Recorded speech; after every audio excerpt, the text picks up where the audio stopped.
Okay, so I just checked this hoop net, which was set in this little little pond here at a preserve in DeKalb County, Illinois. It's located near the Kishwaukee River, and right now it's covered in duckweed. So these are the painted turtle, Chrysemys picta.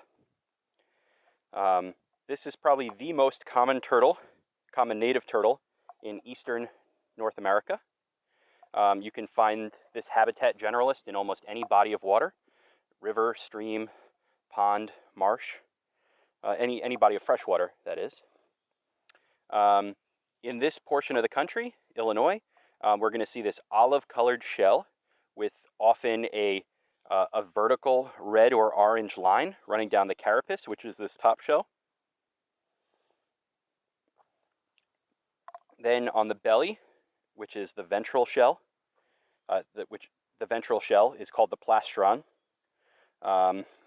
It's kind of a yellowish color, and it can have a variety of different black markings, and often these black markings, we'll check it out on this guy, are unique, and if you take a photo of the plastron, you can use that to identify individuals. The painted turtle gets its name from this absolutely gorgeous pattern on the marginal scutes, which are these scutes on the edge, and the scutes are the different pieces of the carapace. On top of it, so the carapace and the plastron are made out of bone, but on top of it are these scutes that are made out of keratin. You can kind of think of them as a fingernail almost. So it's the same material, and it provides protection and coloration. So these marginal scutes have this absolutely beautiful red pattern. It can be orange depending on the diet of the turtle. We also see some nice reddish markings on the top of the marginals. This little guy's trying to get away. And then if we look at the head and neck region, we also see beautiful red lines, horizontal lines, and then the lines are yellow on the face.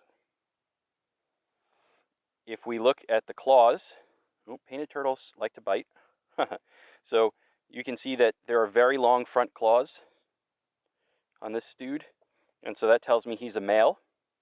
There are long claws on the back leg, but they're not abnormally long. They're just normal sharp claws. But these long front claws are used in courtship. So the male, well, these are both males, but the male will swim in front of the female and then wiggle his long claws in her face, almost tickling her. And that is the courtship ritual. Females, because they do not try to tickle other females in the face, do not have these extra long front claws. They just have proportionately sized front claws.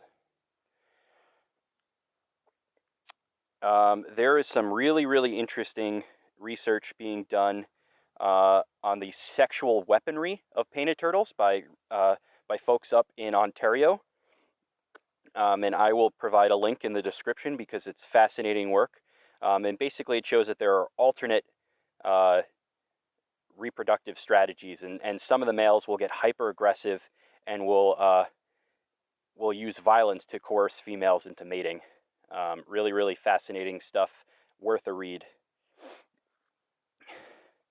The other thing to note on these painted turtles is the tail is not nearly as long as it is in, say, a snapping turtle. And in males, the cloaca, which is this opening here at the base of the tail, extends to the edge of the carapace, or even past the edge of the carapace in this case, certainly past the edge of the plastron.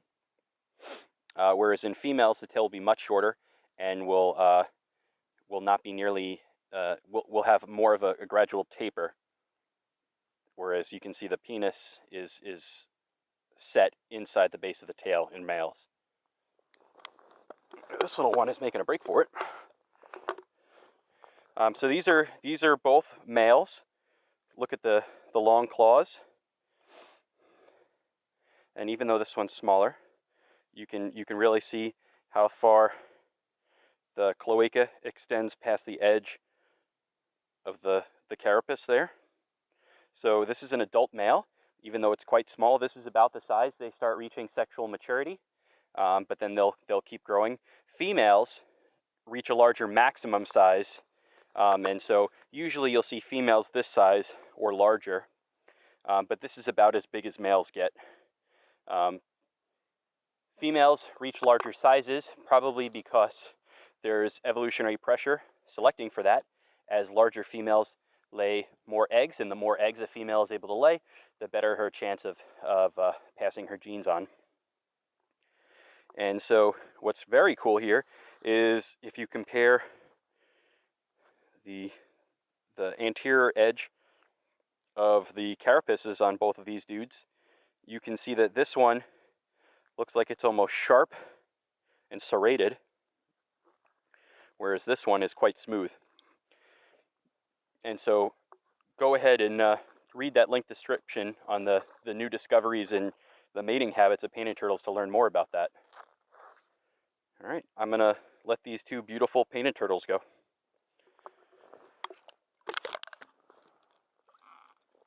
Awesome.